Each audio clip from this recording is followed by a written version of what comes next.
Kenapa kita bahas ban ya? Karena ban ini menjadi salah satu bagian atau part mobil yang sangat menentukan faktor keselamatan. Apalagi di musim penghujan seperti sekarang ini, di mana kita banyak menjumpai jalanan yang licin, jalanan yang tidak ideal, maka ban ini harus dalam kondisi prima, dan itu menjadi salah satu bagian dari mobil yang sangat menentukan keselamatan bagi pengendara dan penumpangnya.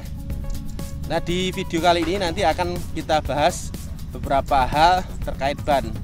Yang pertama adalah pemilihan ukuran ban yang tepat dengan mobil kita. Kemudian yang kedua tentang pemilihan tekanan ban atau menentukan tekanan ban yang pas pada sebuah mobil, karena setiap mobil ada standarnya masing-masing. Nah, nanti kita akan bahas. Kemudian juga bagaimana merawat ban agar lebih awet. Tetap simak video ini sampai akhir.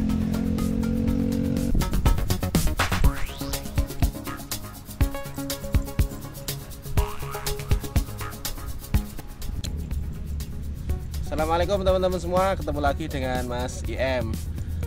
Kali ini kita berada di dekat unit kita, dan ini kita posisinya di bawah, dan kita hari ini akan sedikit banyak membahas tentang ban. Kenapa ban? Karena ini adalah bagian yang sangat penting pada sebuah mobil atau kendaraan Anda. Bagaimana penjelasannya? Simak video ini sampai akhir. Jangan lupa di like dulu, di subscribe bagi yang belum. Bagi yang sudah, terima kasih. Nyalakan loncengnya agar kita dapat video-video menarik dari Inslog berikutnya. Nah, teman-teman semua, yang pertama adalah yang kita bahas adalah pemilihan ukuran ban yang pas dengan mobil kita. Sebenarnya apa saja yang perlu kita pertimbangkan dalam memilih ban ya, apalagi kalau misalkan kita membeli mobil dalam kondisi second yang bannya itu sudah tidak ori dari bawaan pabriknya. Apa saja yang perlu kita pertimbangkan? Yang pertama, teman-teman sekalian, barangkali ada yang belum tahu, ini kita perlu kasih tahu terlebih dahulu. Jadi setiap mobil itu punya ukuran standar ban. Biasanya ditulis di sini. Posisinya adalah di dekat kursi pengemudi sebelah kanan ya, pintu kanan depan. Nah, di sini nanti akan ada keterangan tentang berapa ukuran ban yang pas di mobil kita. Termasuk juga adalah tekanan anginnya. Nah, ini barangkali ada teman-teman yang belum tahu. Nah, ini unit kuda yang kita punya, kuda Grandia 2005, bensin 2000 cc atau 20 MPI. Ini salah satu contohnya, kita kasih contoh bahwa ukuran ban standarnya adalah 195/70R15. Ini adalah ukuran ban standar dari pabrikan pertama kali. Sementara ketika kita dapatkan dalam kondisi second itu tidak sesuai atau sudah tidak standar lagi. Nah, apakah upgrade ban itu diperbolehkan? Nah, nanti kita jelaskan lebih lanjut. Yang berikutnya di sini juga dicantumkan tekanan angin yang pas di mobil tersebut. Nah, ini masing-masing mobil nanti akan ada tekanan ban yang berbeda-beda. Ya, tentu pabrikan sudah mengukur yang paling pas di mobil tersebut. Jadi tidak bisa dipukul rata antara mobil satu dengan mobil yang lain. Misalkan yang depan sama-sama harus 30, yang belakang 35. Apakah harus seperti itu? Ternyata tidak. Di setiap mobil punya tekanan angin masing-masing. Nah, di unit kuda ini dia menggunakan satuan kPa. Ini yang depan 180, kemudian yang belakang 290 kPa. Ya. Ini kalau dikonversi ke PSI, karena kebanyakan pompa kita di Indonesia ini dan alat pengukurnya adalah PSI. Ini kalau dikonversi ke PSI, tekanan PSI, maka yang depan ini sekitar 26 PSI, yang belakang adalah 41 PSI. Nah, ini konversinya ke PSI. Jadi masing-masing kendaraan punya ukuran ban yang berbeda-beda, standar ukuran ban yang berbeda-beda, dan tekanan angin pun juga demikian. Jadi tidak bisa dipukul rata. Di unit kuda yang depan 26 PSI, yang belakang 41 PSI. Ini adalah salah satu contohnya. Nah, jadi teman-teman kalau ingin mengembalikan unit sebuah kendaraan itu ke ban standarnya, maka patokannya adalah di sini, di bagian depan mobil ya, pintu depan kanan.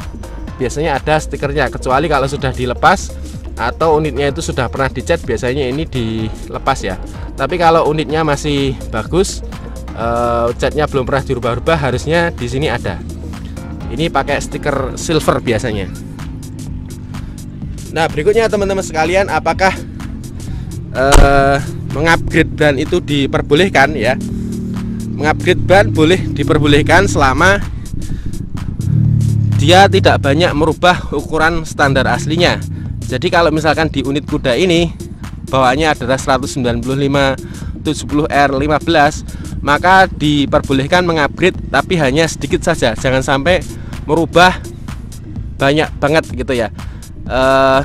Ini posisi misalkan di unit kita ini kita upgrade sedikit ke 205/70R15, jadi dia mendapatkan penampang yang lebih lebar, maksud saya agar unit ini kelihatan lebih gagah.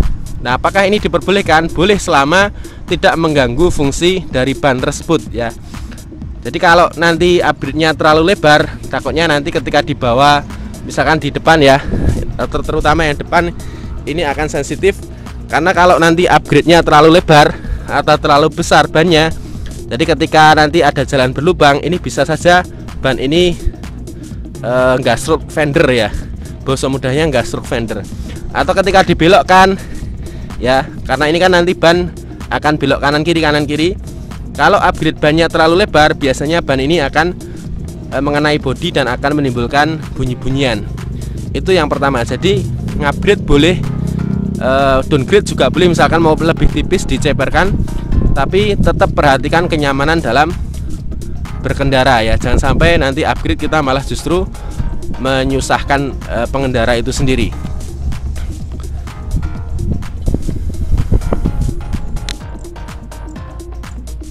Nah, dalam mengupgrade ban yang perlu teman-teman perhatikan juga adalah kenapa tidak boleh terlalu besar ya, atau terlalu melenceng dari ukuran standarnya.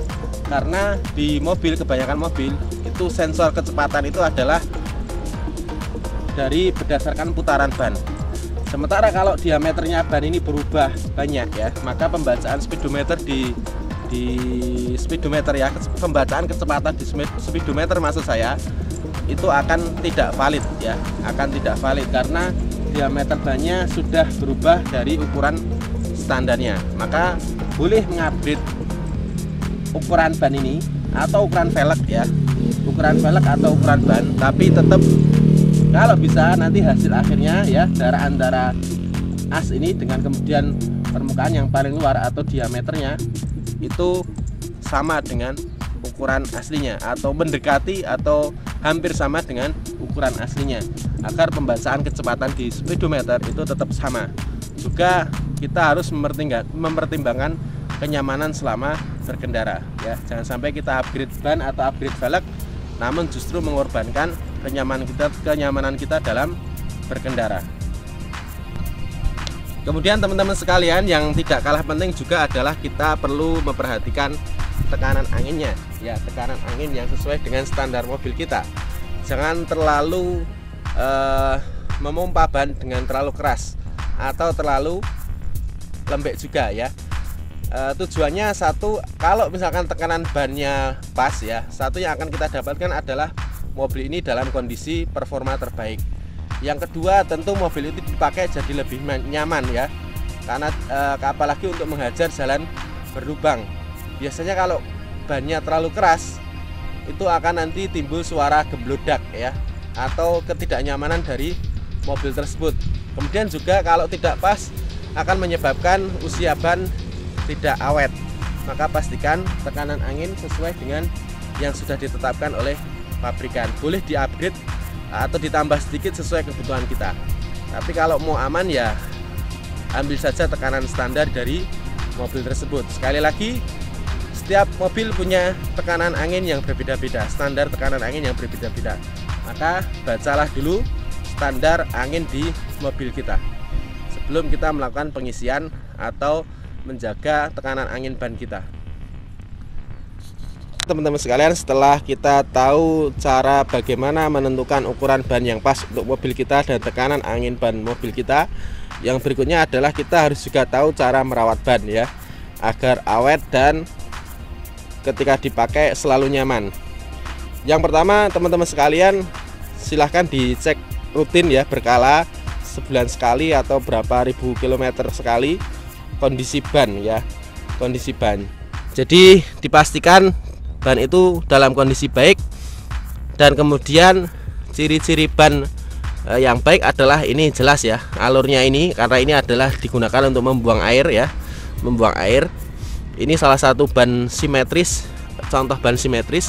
Nanti untuk jenis-jenis ban bisa kita jelaskan di lain waktu. Dipastikan tidak ada serat atau benang atau permukaannya ini sudah tipis ya. Kalau sudah tipis atau misalkan sini sebelah, sini habis, sini tidak, maka kondisi ban berarti layak untuk diganti.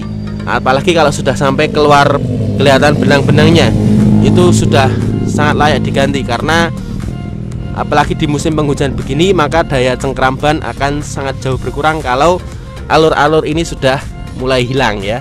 Jadi dipastikan dalam kondisi baik. Juga untuk mencegah nanti kejadian-kejadian tidak diinginkan, seperti misalkan kita melaju di jalan tol dalam kondisi kecepatan tinggi, tiba-tiba ban meletus, maka kita pastikan selalu ya 4 ban-bannya kita cek sebelum melakukan perjalanan jauh, terutama untuk dalam kondisi yang prima ya. Lebih baik kita mengantisipasi sebelum nanti kejadian yang tidak mengenakan di jalan. Berikutnya teman-teman sekalian, perawatan ban yang perlu kita perhatikan. Kalau kita sudah memakai ban atau melakukan perjalanan jauh dan ban dalam kondisi kotor, maka segera lakukan pencucian agar karet ban lebih awet, dan kemudian usahakan parkir di tempat yang terhindar dari cahaya matahari, kemudian juga terhindar dari panas agar karet ban tetap lebih awet. Nah, ini salah satu indikator keawetan ban. Ini ada segitiga begini. Ini kalau karet bannya sudah sampai sini atau sudah tergerus sampai sini, maka itu menunjukkan ban harus segera diganti karena daya cengkram ban sudah tidak ada lagi. Nah, ini salah satu segitiga yang menunjukkan ban ini masih layak atau tidak. Kemudian ini di tengah ini juga ada guratan ini. Ini guratan semacam ini. Ini kalau nanti ban sudah kepakai dan kemudian rata permukaan ban ini sudah sama dengan ini, maka itu juga ban harus segera diganti, karena ban sudah menunjukkan itu tidak maksimal dalam membuang air. Nah, ini batasnya. Jadi ada batasnya ini ya, di tengah-tengah begini. Nah, kemudian teman-teman juga perlu tahu usia ban ya. Usia ban, menurut referensi beberapa yang saya baca, ban usia rata-rata usia ban itu bisa sampai 10 tahun asalkan dirawat dengan baik dan benar. Namun ya amannya kita ambil amannya saja. Kalau ban usia di atas 5 tahun ya itu perlu kita lebih berhati-hati ya. Jadi walaupun masih tebal tapi usianya misalkan di atas 5 tahun, menurut hemat saya ya perlu diwaspadai. Nanti khawatirnya karet bannya sudah mulai atos, jadi atos atau keras, jadi daya cengkramnya sudah mulai berkurang. Nah, ini untuk usia ban bisa dilihat di bagian cetakan ban ini ya. Ini di ban saya tertulis 1520. Nah, ini ada di kotak ini. Ini adalah tanggal pembuatan ban. 15 itu adalah minggu, kemudian 20 ini adalah tahun 2020. Jadi ban ini diproduksi minggu ke-15, jadi sekitar bulan ke-5 ya. Bulan ke-5 ya. Tahun 2020. Bulan ke-4 atau bulan ke-5 tahun 2020. Jadi usia bannya ini belum ada 1 tahun dan memang ini adalah ban baru. Nah, berikutnya teman-teman sekalian, karena kita berada di jalan dan kita harus mempersiapkan segala sesuatu untuk mengantisipasi kejadian yang tidak kita inginkan. Salah satu yang paling sering terjadi adalah ban yang bocor ya. Ban yang bocor, walaupun itu ban baru, tidak menjamin bahwa ban itu tidak pernah bocor, karena sekarang banyak paku, banyak apa-apa yang ada di jalan. Dan ini ban ini walaupun saya baru, ini pernah juga kena paku dan akhirnya bocor. Nah, apa yang harus kita persiapkan untuk mengantisipasi? Yang pertama, teman-teman harus memastikan bahwa mobil kita itu punya ban serep ya. Tahu posisinya dan tahu cara membukanya. Jangan sampai kita punya mobil tapi tidak bisa menemukan ban serep dan tidak bisa membukanya. Nah, di mobil kita ini ban serep posisinya di sini. Di belakang sini. Ini cara membukanya kita pastikan kita harus paham dulu dari rumah ya. Atau kita pernah praktek bagaimana cara menurunkan ban serep ini. Nah, kalau di unit kita ini ban serepnya posisinya di sini di belakang. Dan ini cara membukanya tentu adalah membuka dulu covernya ya, buka dulu covernya, kemudian di bagian sini nanti ada 3 pengunci dan ada 3 baut. Nah, ini monggo nanti masing-masing mobil biasanya punya posisi ban serep yang berbeda-beda. Kalau di unit sedan biasanya ada di bagasi di bagian bawah. Nanti di beberapa mobil yang lain MPV biasanya ditaruh di bawah sini. Nah, jadi teman-teman sebelum kejadian ban bocor harus sudah tahu posisi ban serepnya di mana dan tahu cara membongkarnya dan cara menurunkannya. Nah, nanti di next video kalau dibutuhkan kita akan membuat video bagaimana cara membongkar ban sendiri tanpa bantuan bengkel.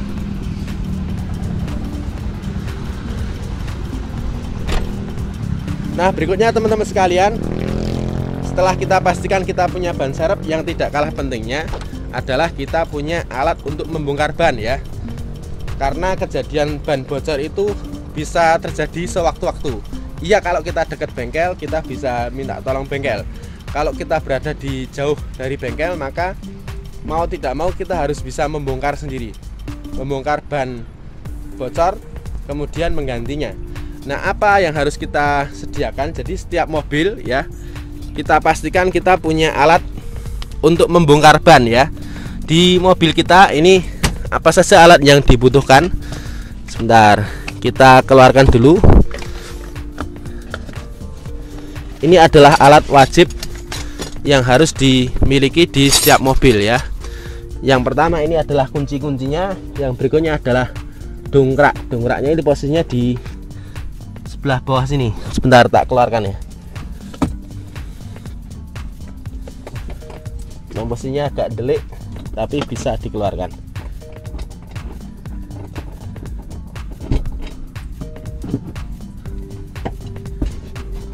Nah, ini ya, ini adalah dongkrak, kemudian ini adalah kunci-kunci.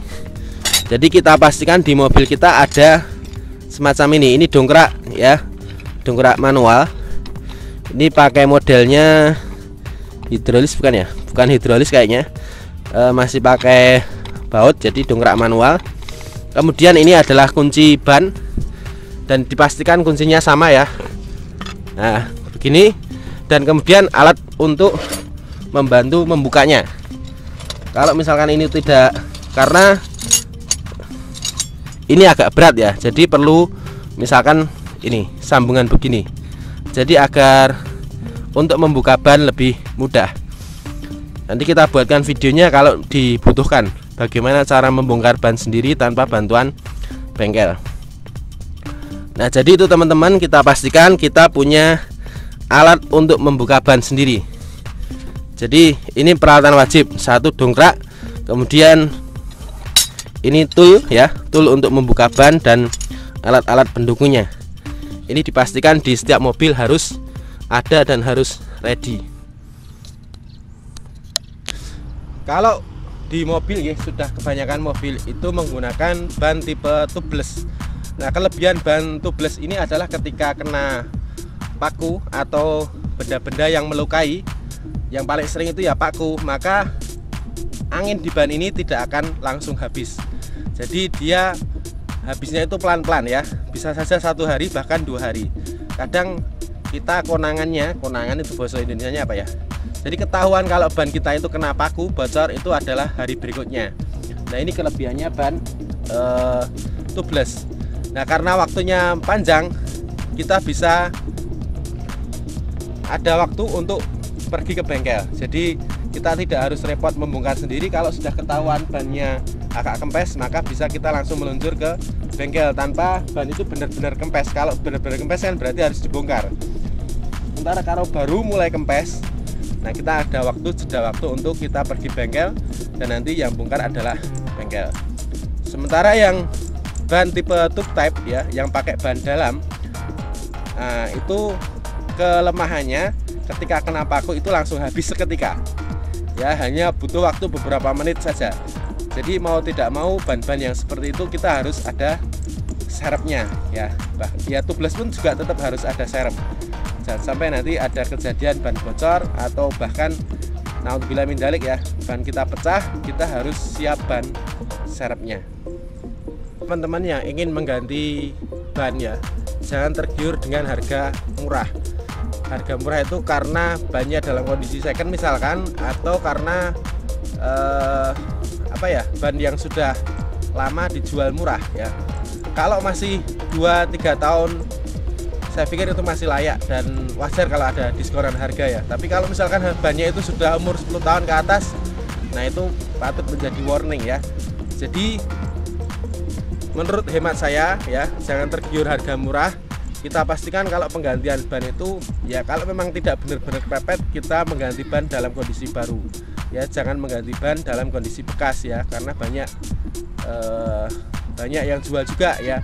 Tapi monggo itu kembali ke pilihan Anda masing-masing. Kalau memang budgetnya terbatas, kalau menurut saya lebih baik kita mengganti dua terlebih dahulu, nanti kita baru mengganti dua berikutnya. Jadi kalau penggantian ban sebisa mungkin kalau bisa satu pasang ya, kanan kiri satu. Jadi biar bannya itu tetap imbang ya, bannya tetap imbang. Jadi tidak tinggi atau rendah sebelah. Diutamakan yang mana, yang depan atau yang belakang. Nah ini beberapa penjelasan berbeda-beda. Ada yang mengatakan kalau nanti ban itu dibelikan baru lebih baik dipasang di depan ya, karena depan itu nyawa. Tapi ada yang mengatakan di belakang itu lebih utama karena nanti menghindari loss control ya, loss control tidak bisa dikendalikan karena ngepot-ngepot. Nah ini monggo yang jelas ya, kita lihat dulu kondisi bannya ya, kondisi bannya. Mau ditempatkan di depan boleh, di belakang juga menurut saya sih boleh-boleh saja. Tapi biasanya ban itu lebih cepat habis itu yang belakang karena tekanannya lebih besar, jadi bebannya yang belakang itu lebih besar. Jadi kalau menurut saya sih, kalau kita beli ban baru sementara yang hanya 2 pasang ya, menurut saya itu lebih baik dipasang di belakang. Yang depan tetap sebisa mungkin tetap dalam kondisi yang baik, dan tekanan ban depan itu tidak terlalu tinggi dibandingkan yang belakang. Teman-teman sekalian, itu sedikit tips dari Mas IM tentang bagaimana memilih ban yang tepat, bagaimana ukuran atau tekanan ban yang tepat, dan bagaimana merawat ban agar selama perjalanan kita tetap nyaman dan tetap aman.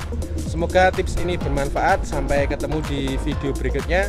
Jangan lupa sekali lagi yang belum subscribe channel Insvlog agar subscribe. Terima kasih untuk teman-teman yang sudah.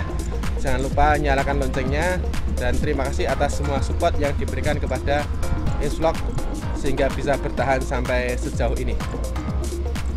Demikian, terima kasih. Wassalamualaikum.